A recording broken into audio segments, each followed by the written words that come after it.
Chapter 5. On Beneath the Billionaire's Mask. Don't forget to like, subscribe, and turn on notifications on this channel. The next time Elena saw him, everything was different. Damian Wolf stood at the window, as if the city owed him something, and hadn't delivered. His reflection shimmered faintly in the glass, like a ghost made of glass and tension. He didn't greet her, didn't turn, just said, "You're late." It wasn't true, she was exactly on time, but something in his voice told her the point wasn't punctuality. It was distance. Elena set her art bag down, slower than usual. "Is this a bad time?" "No." He still didn't look at her.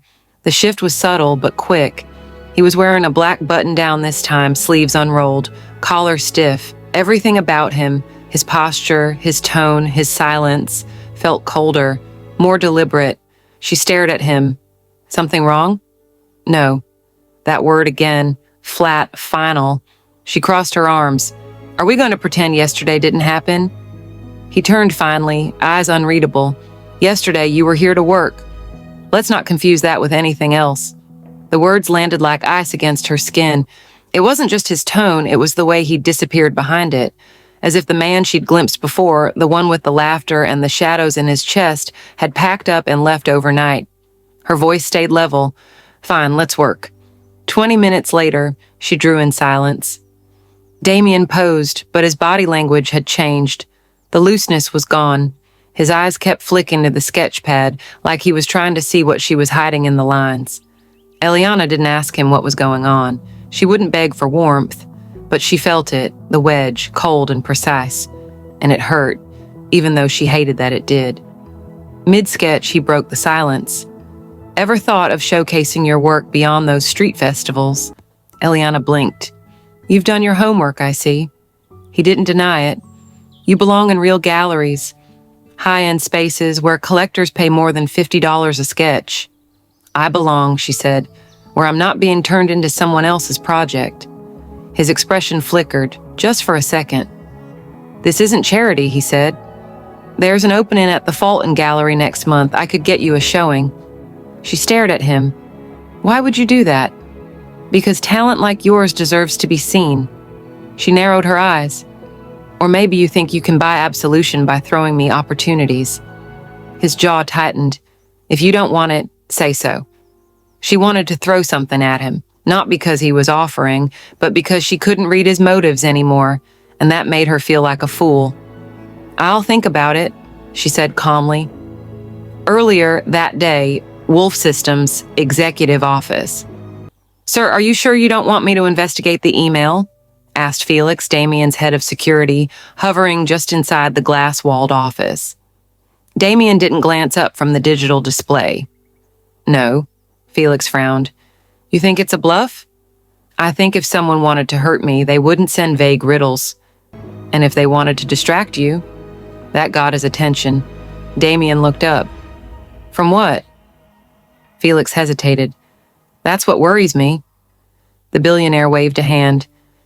"Have the tech team run a scan on the image metadata. Quietly, no paper trail. I'll handle the rest." He didn't explain what the rest meant. He didn't need to. Back in the penthouse, the tension held until Elena couldn't take it anymore. She dropped her pencil. "You want to know the truth? Fine. I have sketched Wolf Tower before. I've sketched dozens of places I couldn't afford to go into. That's what broke people do. We imagine our way into the places we're locked out of." Damian didn't respond. "And if someone sent you something trying to paint me as a liar, then maybe you're the one being used, not me." His eyes darkened. "I never said anyone sent me anything." She went still. Too late. The air between them thickened, not just with suspicion, but with something worse, recognition. She took a step back, her voice softer now. "You think I'm playing you?" "I don't know what to think." "Then maybe you're not the man I thought you were." Silence, then he said, "And maybe you're exactly the woman I feared you might be."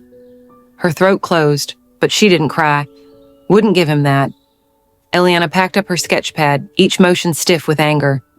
"I'll finish this one at home. Don't worry, I won't overstay my welcome." She left without looking back. Damian didn't stop her.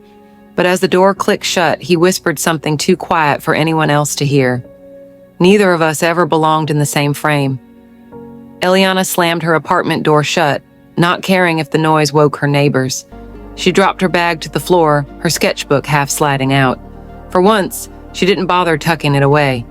She paced the room, anger pulsing in her chest like a second heartbeat. How dare he? How dare he look at her like that? Like she was another problem to solve, another lie wrapped in soft skin. He hadn't even asked. He'd just looked at her with those calculating eyes and decided. She stopped pacing when she saw the envelope. It was on the floor halfway under the door. Plain. Cream-colored. No markings. She bent to pick it up, hesitating.